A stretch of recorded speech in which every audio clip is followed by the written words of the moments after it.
bukan hanya masyarakat, tapi sebuah negara, tapi sebuah komunitas yang lebih besar lagi, yaitu adalah bangsa, gitu kan ya. Ini yang dilakukan oleh Islam yang nggak bisa ditolak oleh sejarawan manapun, dan itu sudah tercatat dalam sejarah bahwasanya negara Arab tuh tidak ada sesuatu pun yang membangkitkan mereka kecuali agama Islam.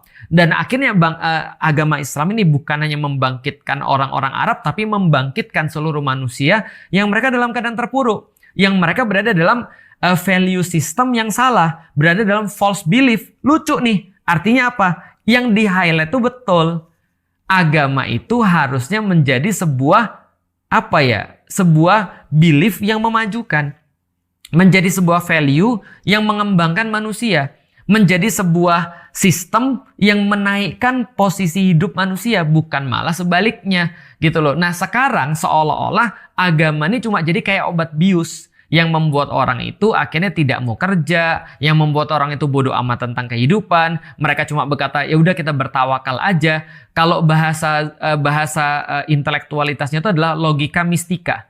Jadi bukan pakai logika, tapi dia pakai mistika. Contoh misalnya, dia mau ujian besok, yang dia lakukan bukan malah belajar, yang dia lakukan malah akhirnya minta doa supaya besok lulus ujian. Minta doa nggak salah, tapi belajar itu sebab akibatnya. Akhirnya dia menjadi orang apa? Begitu kemudian dia ngelihat ada penyakit, dia berkata, bodoh amat penyakitnya walaupun menular dan banyak yang mati. Yang penting saya tahu bahwasanya Allah yang menghidupkan dan mematikan saya. Tidak mungkin saya mati kecuali karena izin Allah. Tanpa dia berpikir bahwasanya dia sedang bunuh diri ketika dia datang ke tempat orang yang lagi sakit menular. Nah, dia merasa bahwasanya dia mengatasnamakan agama, padahal sebenarnya itu cuma nafsunya aja. Nah, yang pengen saya kasih tahu adalah memang betul, ini introspeksi bagi kita masing-masing. Apapun yang sudah kita lakukan, walaupun saya merasa bahwa saya mendakwakan Islam yang benar-benar tidak bertentangan dengan pandangan-pandangan umum, bahwasanya Islam harusnya menaikkan posisi orang, Islam membuat orang lebih cerdas.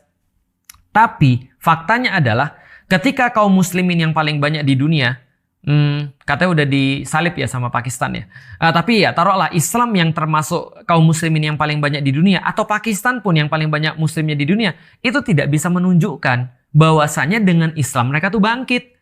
Padahal orang-orang di zaman Rasulullah sampai kemudian berapa ratus tahun berikutnya itu bisa menunjukkan bahwasanya dengan Islam mereka tuh bisa bangkit. Itu yang dilihat sama orang. Orang nggak nanya tentang kebersihan akidah kita, berapa banyak kita taat pada syariat Allah. Orang yang di luar Islam atau orang-orang yang mereka itu tidak kenal dengan Islam, mereka melihat hasil, gitu loh maksudnya.